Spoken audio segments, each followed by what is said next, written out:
Yamamajo ede aba Adom TV Adom kase so ene enye eda Ghana fodo na ani age yare hoda pa ede ma omanmu ni nyina ade kese pa na afiri ato man Ghana ani na die wo mu ne se eda na ade akini anti asemfofra yechi nanso ene asemfofra yete no yare hosem pa nipa afa nsuyirimu ahwero mu nkwa no ano ode pa enwumere Adom kase ba bedi ho nkomo pii dia kyerɛw omanpani John Dramani Mahama ekɔ bia a arehosem no esiye no eno da nkyɛn so na adodan kwakufado enso kɔ hɔ a wɔde nsɛm bi atodwa ɛde nsɛm ɛna pani ɔhwɛ nkrankopo yi so ɛyɛ ura Okovandapoy eka na dumofo fire service fo afi PPP ɛne amanyɔku nkaye so de anamotuo ɛna ɔmo etuo eno da nkyɛn a nsɛm aka kyire de ya gudie apomden ɛna afi sokora ni gye de nyina bɛma anwumere midin ɛna ansɛe ampofo gye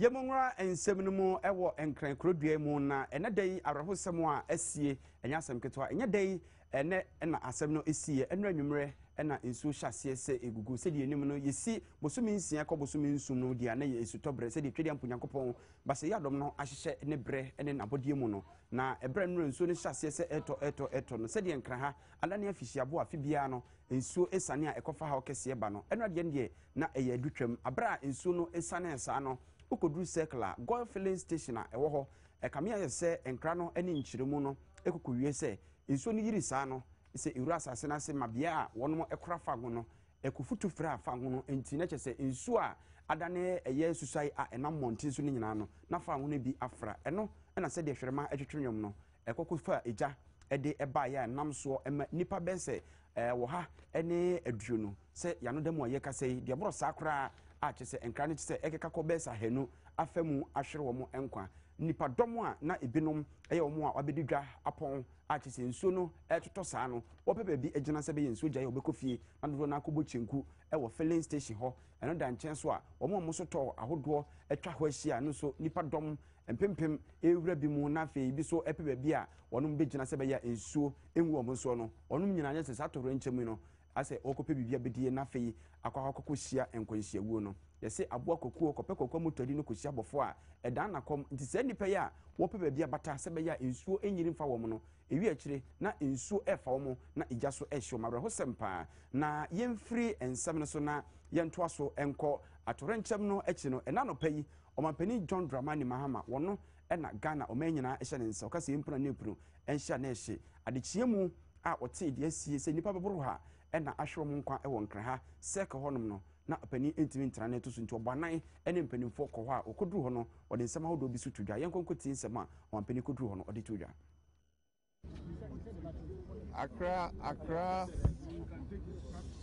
Accra, by virtue of its geographical location, is prone to flooding. But aside from that, our own human activity makes these floods worse. Littering in the drains and all that make it difficult for the water that is coming from the mountains. Most of the streams that go through Accra take their source from the mountains. And so people building in waterways, littering the drains, make it difficult for the flood water that comes from the mountains to reach the sea. And so we've created a human intervention between the source of the rivers and the sea where they are headed. A lot of people have lost their lives. I'm at a loss of words to express how I feel. Many of them through the flood, and then very many of them through the fire incident that took place here as a result of the explosion that took place in the filling station located right here. Yesterday, the emergency services, including the military, the police, the fire service, were all called out to come and help. They managed to rescue quite a large number of people, but unfortunately, a large number of people lost their lives. I want to take the opportunity to commend the security services for their diligence. Throughout yesterday night, many of them have not had any sleep. We were closely monitoring what was happening. And then also to express my condolences to the several who have lost relatives and the victims of the flood. We'll have to take some measures to be able to avoid this happening in the future. And often when these measures are drastic, you have a lot of sympathy and pressure not to take those measures. But I think that the time has come, for us to remove houses out of waterways. And the public should understand that it is necessary to save everybody else. I mean, this loss of life is catastrophic, almost unprecedented. And so we'll leave the city authorities and the emergency services to continue to do their work. But we must sit and strategize to make sure that this doesn't happen again. We shouldn't continue to be like the vulture who says he would roof his house when the rain stops. Year in, year out, this continues to happen. And until we attack it scientifically and strategically, we'll continue to have these problems. My heart goes out to everybody who has lost a relative. And let me commend the security services once again and ask them to continue to assist the public.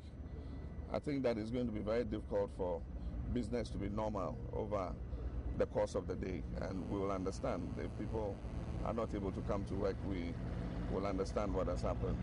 And maybe it might not be possible for many of the children to go to school. But we'll do the cleanup and bring life to normal as quickly as possible. Thank you very much.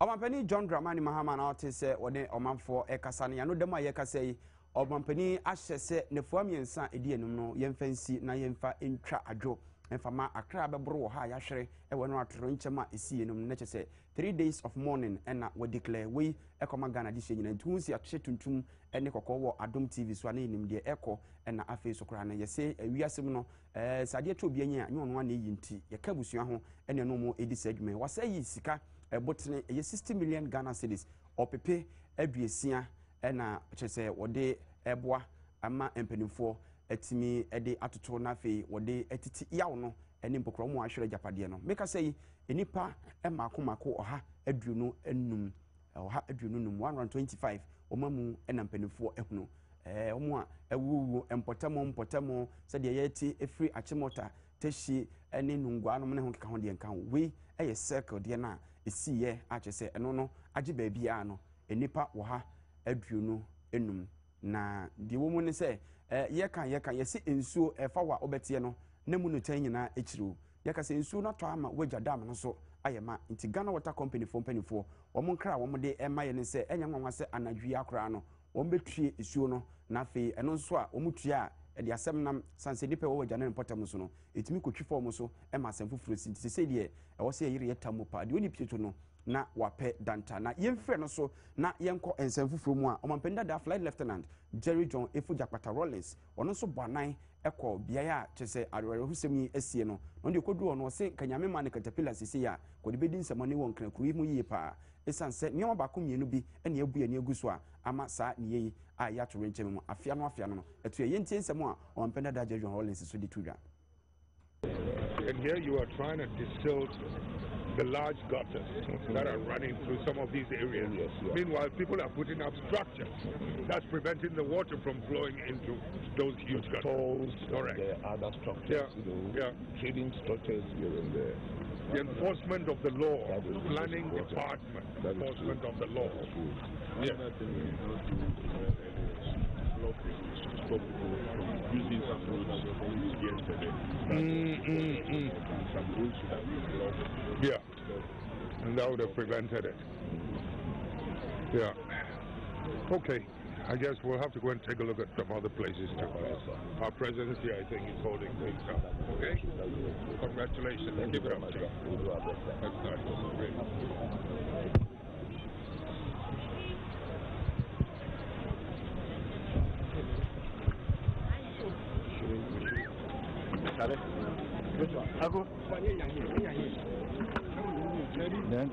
Then.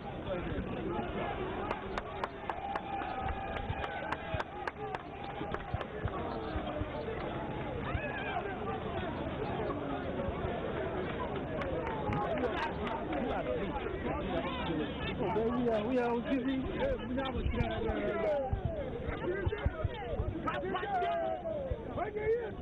No side.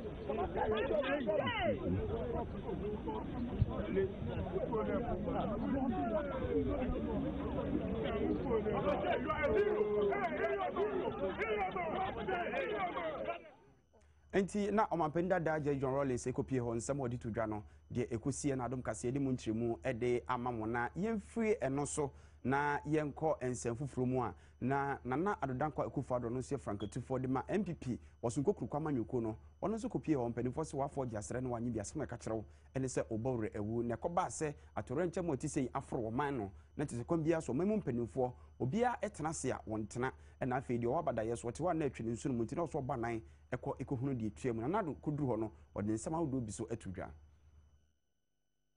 It was an explosion that was caused by what? I don't know. You don't know yet? Some are just speculating. I see. Some are also attributing it to the lightning.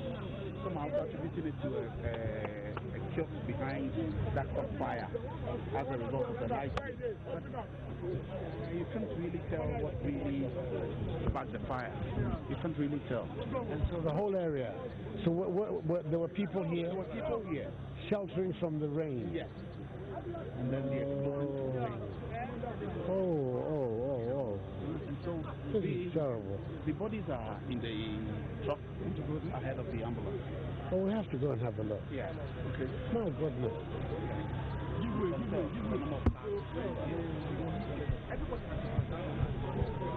City. Very, very. And for all of us, a really major tragedy. Yeah. And you can see as far as 3 blocks away. We have to just express our condolence to all those who have lost their lives out of this. The properties we can deal with later, but the lives of those who have been affected. And it's not It's just a big bad day in Accra's history. Really. It's not just the fire that took life. The rain also took life. Like, But the time has come for us to do something about this city and flood and rain. Yeah. We can't. Year after year, we have problems about whenever. Yeah. The time has come. Really, it's just too bad. Just too bad. Let's go and have a look at where the people are. Yeah. Excuse us.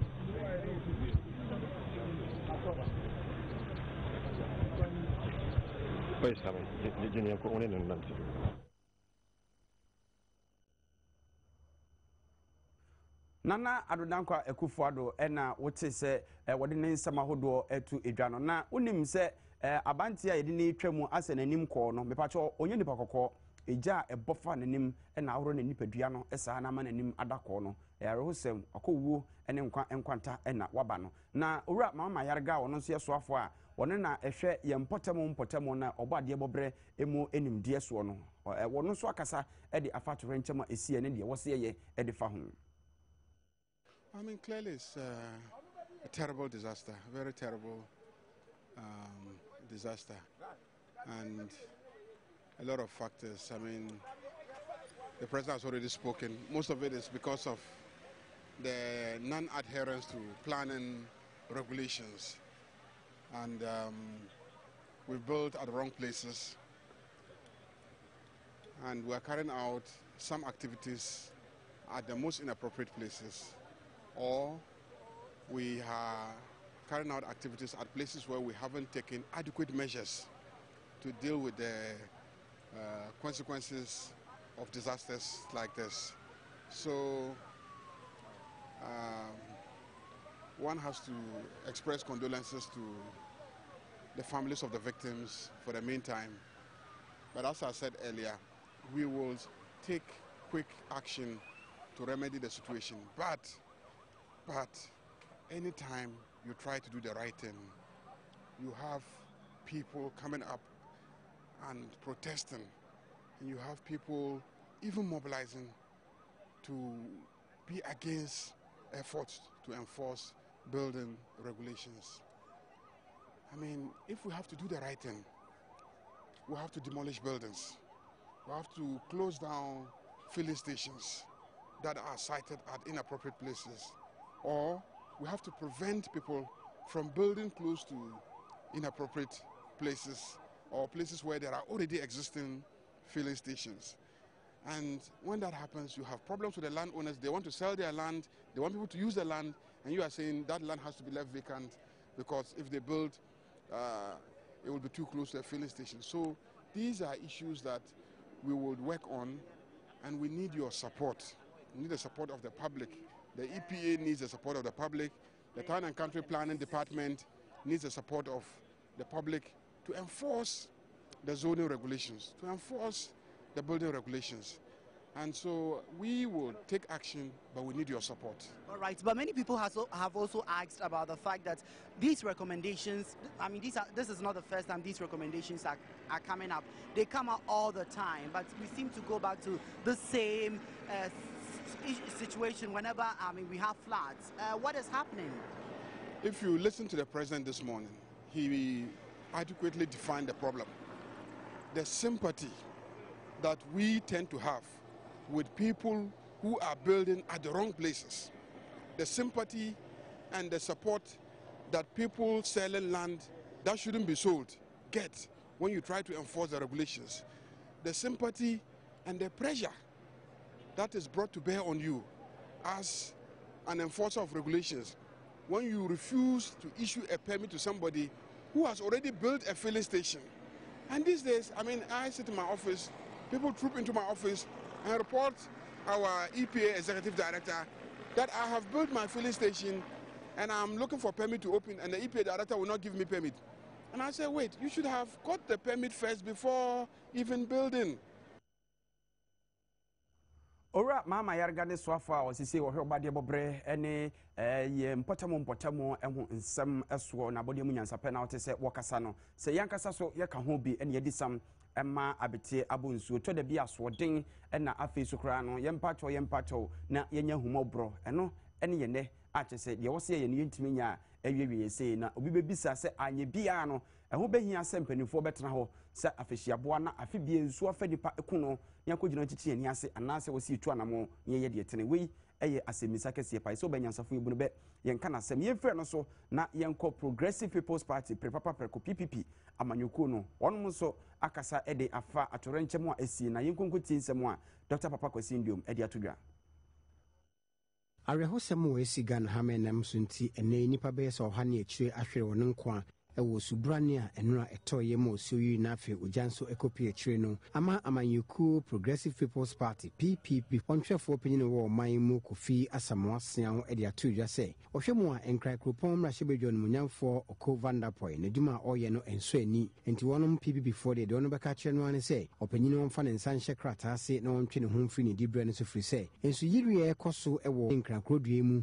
na afi oja epie mu nyina no eyade a na duma oye a enso ani ena akwakofasa ohawe nyina ediaba Owura Kofi Asamoah Sean eto aso se yewo mea bi won kran ha kane na ho no suoto a enyini mfa ho na samno no bi te se Aslam Down Kanda ena East Legon mpatem baby nanso enei esia na memu bone ne hyehyede sonko a enya Oko Vanderpoy ne mampani John Dramani Mahama aye wo man mu nti amagana fo ade hye no te sa mea ne nyina no suoto a no no de won nsa egu nti esu efise oho nyina ayiri wose ehoye na bia ya na nka osuoto a etwifa nanso wono atena ase ayahwakan menipa bia kosisi adan esifa kwansuo efa ene nam so nti ama osiyiwie no adroso sa ewo man mu enu akire no wode yakọ nkra ekoma ebusuafo wona de hye efrimu ewo oja hye no anadwenim ene osanso eto aso ka kire won se wono nka wona komanto wonyem afi plafon so wono ebe mu no obamoden ehye wonde eka se onyame ewo ho a ne esie ne nyina no obekon ede age wono una afaye no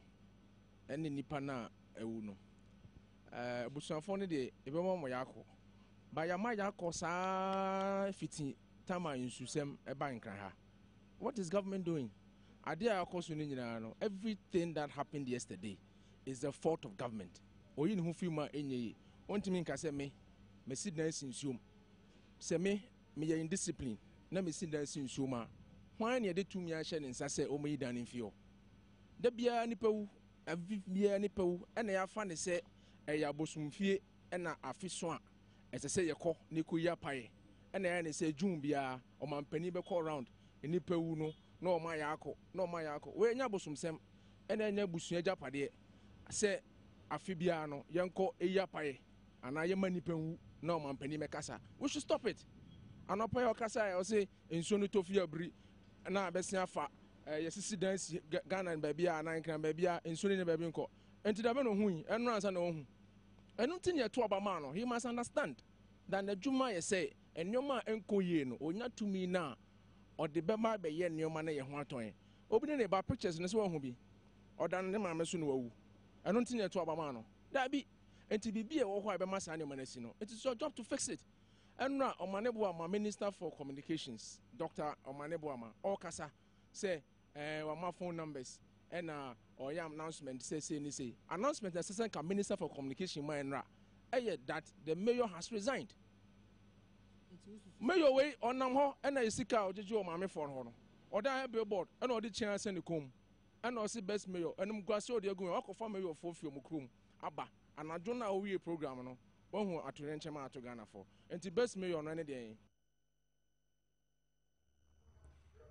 Ejane Shewa Obeba, what they say PPP for new true fire no, with a professional way party she Oko Vanderpoint about your seno, enye asem keto away and someone a yaro somewhere is your man so a drew brebia as a crew at all of our sin no, so 1 million year about hono and answer a bit true, so me and the Dennis one any enti, yes, asem no, not ye can say you was your canon, na and yet in Nipankwa, and the wee war and Russell Brantamo a toy any year fair crum no. Asenioma ene yapade bebre na adom kase enya ntoboase yesika yi ne fanunti yetwa ha etwa ha yenko ne yenko hwe di esiye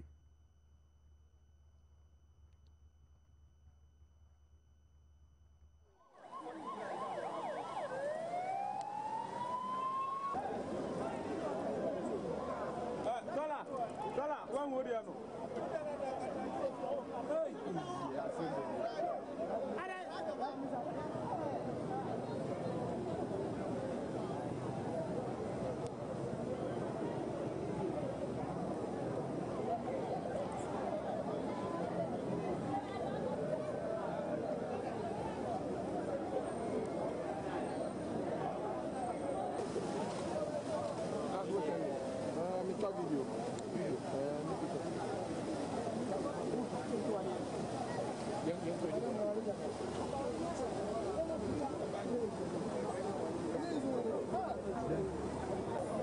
Enti sese wo hwe eye emfoni a wo no TV ne so a kai ahodo a chese nsuo na twe no akakọ gota kese mu na wo hunu nti obisa ho se Paloma gata kese no na chese ye wo road a kai atwe akakọ gum sa menya kai nketo a emu ovan emu taxi emu sprinter ene ho keka ho na obisa se nipa na eteta simu no sese wo mo so wo mo he asam kese pa 18 months taxi nyina na sisi baabi ne nsuo nafa ababisi ho eye den a na enipa etiti nipa na etiti sa taxi mu no ewo he arahosem a esiye no eye ka se enye asam keto a nti se ene yese yehye tuntum na yesu a na ewodi nti yesu yese unim so a no nkyere se wona mana opai baabi obiawo asam asi no eni susu pa uyi nipa domo a ebe se wo ha aduonum mienu a wono mu ehwere omo nkwa eja hye omo nsuo fa wo mo ewo circle na yesisi bi ya mia bi so no kaya ededa gata kesiem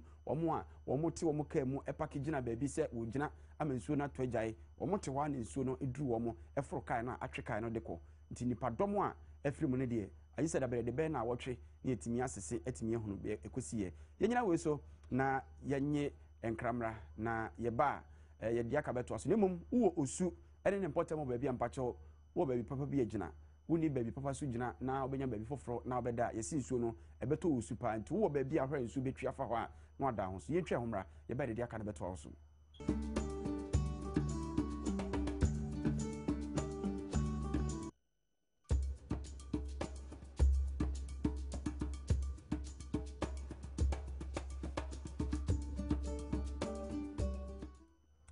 Yama kwa baby mu aba Adom TV Adom kase so na yeto aso yeguso agina subrantam a eto enrada no so sede wonim no konkunte nanim go ase a ebika nkuruma sa so na ka na ntina account nti ensu ayira fa nkran aka se temaso de ene enkran na ebomu nti temaso kakra be kon mu yekọ temaso a ensu ni yiri fa miamia bi to a esese ejapade a manfo bi so eho kire mo pa yenkonkohwe de Adom kase ensakan obiani we play with ya na ensu ni bra obiara dem ensu de low obiara dem hwe ne level a police for kwa na betwe mo ni fire service for na mo de ahoma betwe ye film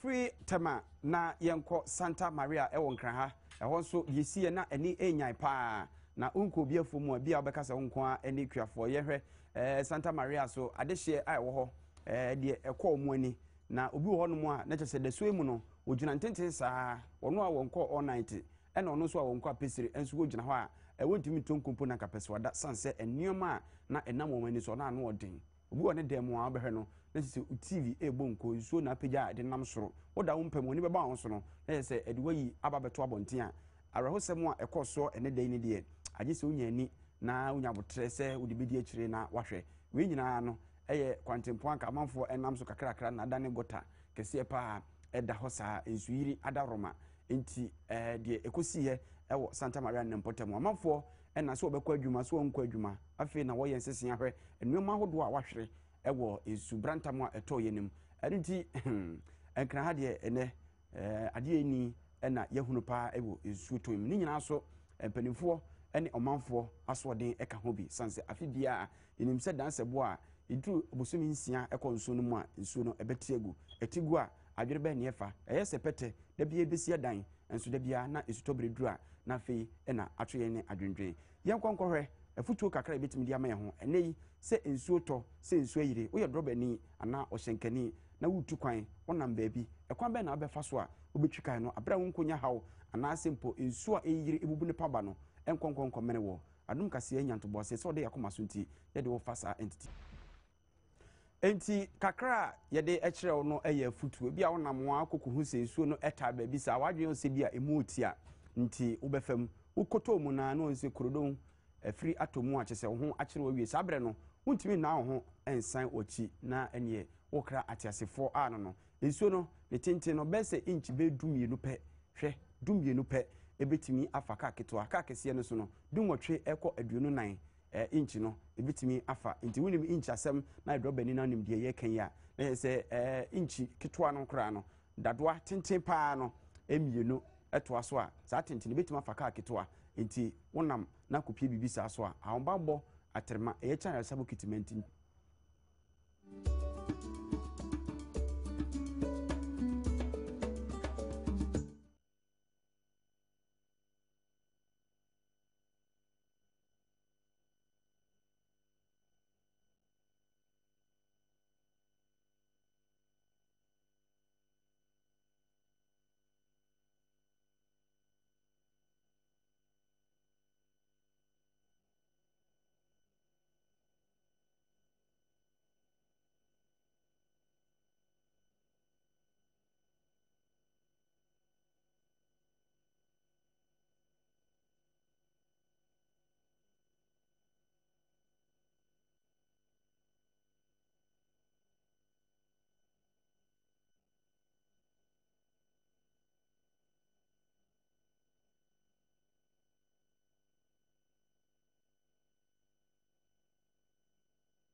Chocho beauty products on Adama Yemumra apomdemu na yemfa apomdemu nsem emro na osoafo won hwe oman apomden nsem so onimunyamfo ale segbefia na ede adesrede eto Ghana de hye nkanka mo kuta impomden si echiba health insurance enkrata ni bi ni se wonya botre emfama na soye no sanse won mototo ne ma se be ya na sinto na afen kawa bia ewo health insurance mu no ombetimi asiesi wa kirem se ebre kakra ni no ayi se ukra health insurance krata na akwa yarsabia ye bubu ani tie edidi di mpoa ne ho keka ho nanso empanimfo gu so keka ne mabom yese oba oche adwaye a na oye ne ho yie odi abotre kozongo so a unya bitipedi nti kwan bia so enhya odi egu akwan mu no se ebeye ene ye de ka ye nhwemo ene ho keka ho ebi nsan ko bebiem tu no obetu ho na mo bia sefata bia empeten ko sefata no obetu na odi nioma ahyehye yie wei ene nsem a opani alese befia odi atudwa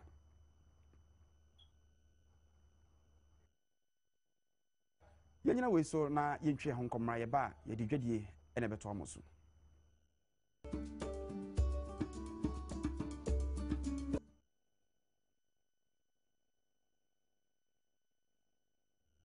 Ajapia bites adamenti yeni edwa kakra na enei esifu ntumuo esan matatwene ehawa hodo a dumso ede eba na fedie no so afropata achese ano aye din yi papa de womu ene se enyumaku ahodo a wonom eboye ma yitimi etonkra telecommunication companies no woma chirim se bra womo bre ene fifira ete womo no sebe obi ne obrempo bi na da anadwo bo se nkosi apini anadwo ase de fifire efiri wodwan enso obi hunu no na de womu ne se akọ omani nti de womu beye ne se enyumaku no emuhu no nipa eye adwuma wo beyi bi adi na ensema odo efiri telecommunications companies no eba ne se baabi a wonom emas anase mpokura no pole tintintin bi asie no adi se omo so generator wo we nyina etwe wo mu japa anya semketwa nti ekobasa na ese adi se wotibi firi baabi ene ode so bibi so ansa na so ti kwa bia so no omo adwuma no ho hwese obeyi adwuma efo ni bi adi se ba ho be henha homo motimi akoso asom amanfo esompa we ni nsem a japia daromenti edi firi dwadiem ebrewo yanko nafe yanko ntisi agoprama so yese blasters for no o ma hyase eba biso se Abraham Grant wasa Eric Asiri Bodi edidi aka no eba beto aso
Ebenezer Herbal Center dama wode Ebenezer soap ne cream de mesia konkon na nwumre so me ntwe nsemo a ekoso ewo oye agodie mu ensemo na ensemo ya na edoso de sefata salt ni abobo no de abakete wo senya do rura ya hye nwumre so enye sope yen hyase mfamfi eye FIFA Coca-Cola World Ranking na de na eba beto dwa no Ghana anhyada nkoyi papa bia samfa mayen yate aba fom nwotwe a chesenya homoka Africa so ya ba ya chigakra eno se na hye no esi ete ekopie mu asei ana ekoye Germany na edikan womo ana edi wasa na fe Belgium toso mi Argentina toso mi nsa Colombia toso 9 ana Brazil toso nim Netherlands toso nsia Portugal 7th Uruguay toso ngotwe France toso enkron ana Spain etoso eye edu ɛwɔ wiase afa na nyinaa so ɛwɔ hɔ nom ɔba Africa deɛ na ɛsɛ ɛno nso so sei ɛna ɛho nsɛm no esi ɛteɛ wohwɛ Algeria fo a wɔn ɛbɔ mmɔden hɔ Cote d'Ivoire ana afei nso na Tunisia fo na di wɔ saa wohwɛ Algeria fo na di kan wɔ Africa na wɔn tɔ so aduonu baako wiase afa nyinaa Cote d'Ivoire tɔ so mmienu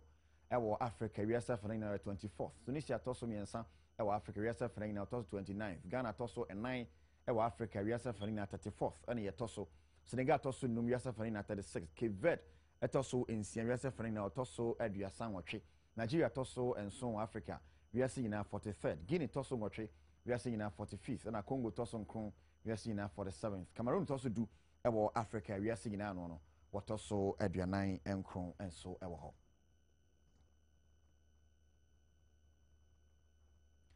Weekend yi okopie mu Accra Sports Stadium memeneda ball aye no miensa House of Fukufo or the can see baako ebepim so CAF Confederation Cup first leg omokopie mu Tunisia ma Esperance 4 bomo eka aye en 9 woman to me and terminal ka say na wie Esperance 4 abepie mu oman mu a omhwe say eda mene no betimi House of Fukufo e de apim so Sean October usina kan ma House of Fuk wogidi ye to House betimi as a sansa afon no atimi qualify ko manim with the team to Tunisia, but the feeling wasn't good. I was at home watching the game online, but I think we can overturn it if we remain positive. Everyone, from supporters to the players, we have to start off by being positive going into the game. Then I think we have a good chance. Back to the second leg here, do you think we have the players that can match up to them and get a good results? Like I said, we watch them, we know about them. But the main thing we have to be is positive. We have to be positive coming from that game, going into this game, then we have a good chance. That's my personal opinion.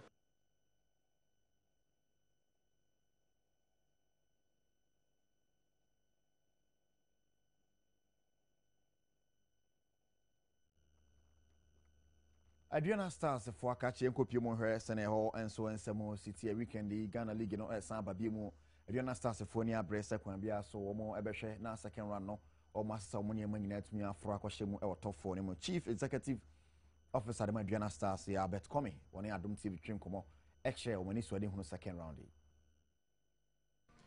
Well, I will say, Jumading, the second round, no shot, and you might be better, sir.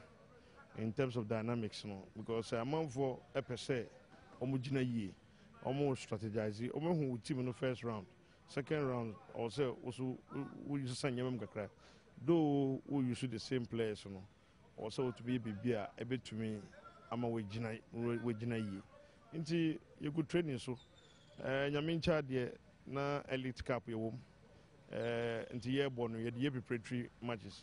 FA Cup, you will preparatory matches. You know, my friend said, could see there by there, we'll be ready to make sure, say, it be one of the teams that be on Sunday we win your matches. I'll say we were top four, no share. Apart from say winning we league, you know, the first time a year back league, you know, they be our top four. Last year, you had difficulties. Now it's normal. But you to me, I to me, Jina no ne ababioma. This time round, you say you to me, say, yen de an ye crown de first coffee for de ebebum. Albert Comey, I'm the Chief Executive Officer of my Adriana Stars na Morton and Council in some to a January League, no, Babesha Siano, or MNS do, na ye referees committee chairman. Or in Sambia to just say referees, near the court trainings from Kumo. Send a bear question the league in Shasia and second round no musumono on betting about your money yepa. The routine sort of work. You know, the first round came to an end, and the Division 1 and Premier Division leagues are resuming this weekend. And we have it on our program that the referees have to go through a 2-day refresher course at Pram Pram. So we had done a program and we wanted to look at it and then fine-tune whatever we've done to pave the way for the program to start at Pram Pram on Friday. Oh, it will be a 2-day. We've asked the referees to report latest by close of work on Friday. So Friday, the course will start in the evening and then we'll continue the next morning, Saturday, and then in the afternoon of Sunday, we would have finished with the course. But what we intend doing is that we'll look at those who will be doing the weekend matches, and then treat theirs first before the other batch is tackled. Oh, I'm quite happy with their performance. I would say I would personally give them 85%. You know, it's a human institution. They are human beings. They will never be perfect. But then what they did was quite very, very good. And I think we need to commend them for what they've done. Ebenezer soap ane ne cream na ehwe ede mesi akonkoma me den sound by fa soap no dware na wo de cream no sha na wanya de papa e da e de opeso ye bia na se no se ne hye no esi etie nsem ne doso ya se fata se wote ne de abakete we senya do ewura anwumre so ye hyepa enye sope even samewo gan Sergio mano chom na hye bibia kama pa ema me de ebreo keju na nkasa ni Erica Siedu Bwadi.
Yamu akwa bia yentwa nsem no so na yenko yanim ene dai atorenkyem a adu omanya ba bia befa bia omanfo de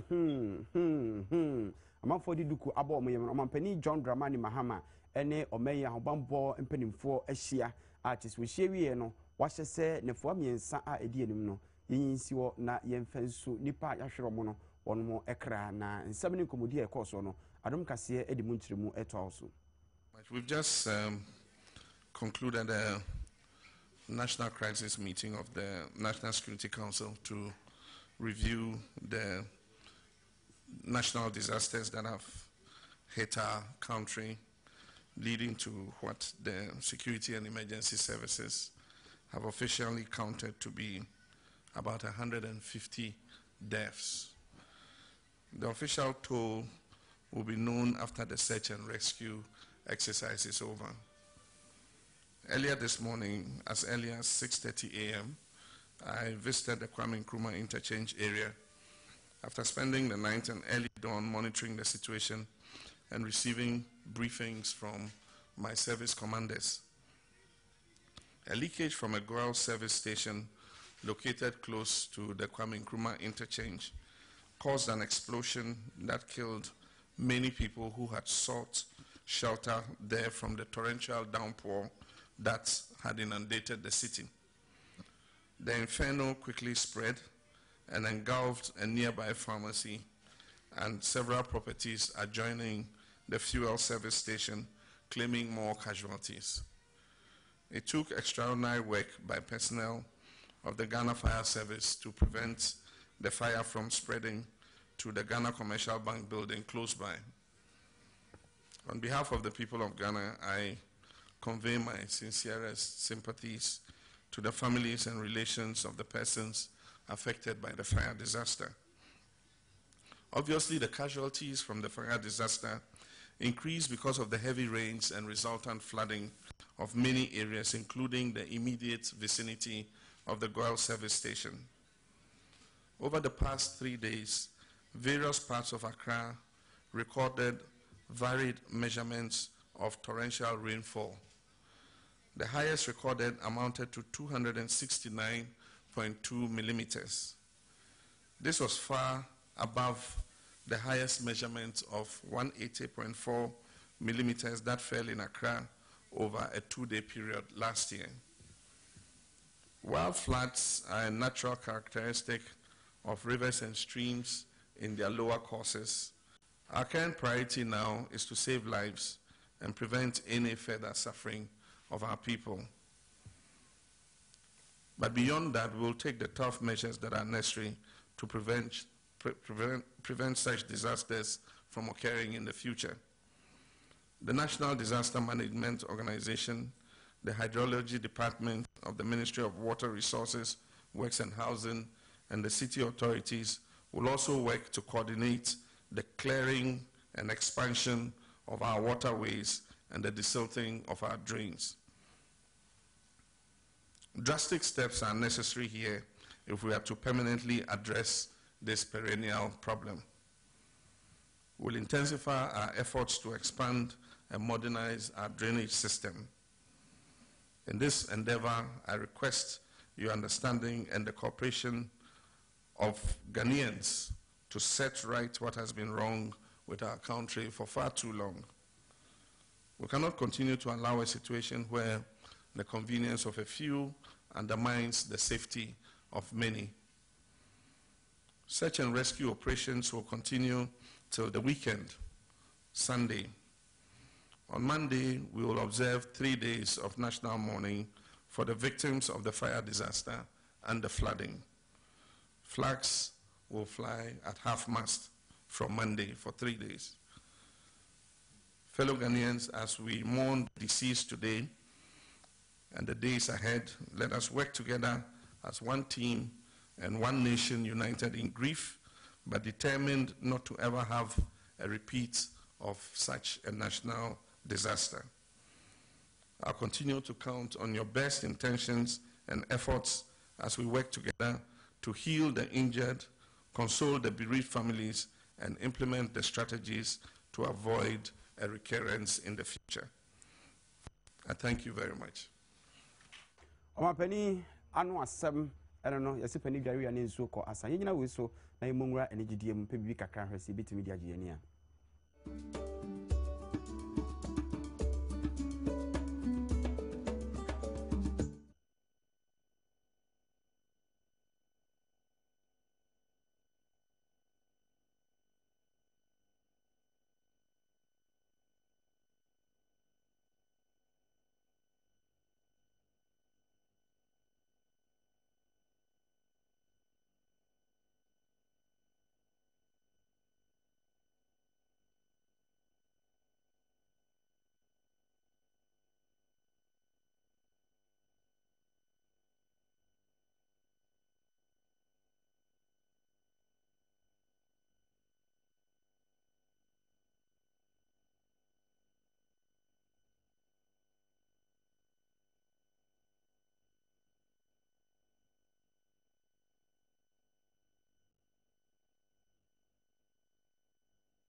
Yewra enigidie mu a enei asem a aba amagana fo nyina dodo na de wonsa eguoti no yadwomtofo a wotodwom agidin sakode obrafo efia ne homo keka ho omso edo no atum akare chichisem e de achebusu a ohwe wade hye ene gana fo nyina Ajomtofo bi ewo man mu na afa siniyifo dodo bi a wono mu agye din pa so atonkra de ama abusuafo a wonade hye efre mu na afa wono so ne prepra ewo subra ne etoye ne ogya efa mu man nam so ade hye be so ha ne echire ahwere wono nkwa ewo nkran ha no arehosem osi na na ukuada najo ewo Kwame Nkrumah Circle Aveno Keneshi Adabraka Malam Junction ene miaya hodo bi no na akofa sa owene na afa ewudi aba oman yimu enipa wono ahwere wono nkwa no ne ekoso bibrebe no eye go filling station na Kwame Nkrumah Circle na ebinom akọ ekobo no ho dwa efiri osuban ne a eto no ho a fofia ntoata ojakoto ho ne nam sunti wono nso efiri mu Ghana de hia wono aya adwomtofo a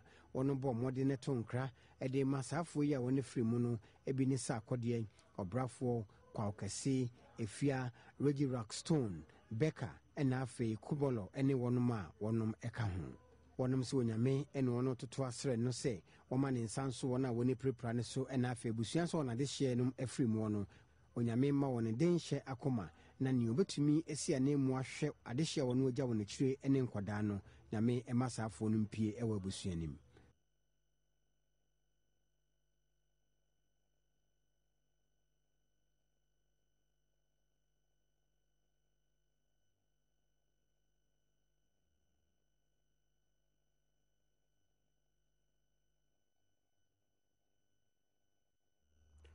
Brukutu jinjaje o madama ene ekofa anijie ne bro yebegyina so na yede kase ade sumo nyime nyina asi yemfa na se masije fashions na dama na o hye matari ayemu anijie mu obefa matari pa ade ahye 0268 505021 0268 505021 ne number na Sarah enso directive bibia kafui ene cameraman light Kofi Adoma woni ne o chiame amokoda corita o matem pintin kwapa ne Kofi Adoma beba pampas hu nanimu a tum se bema abre midin ene na sei ampofoji.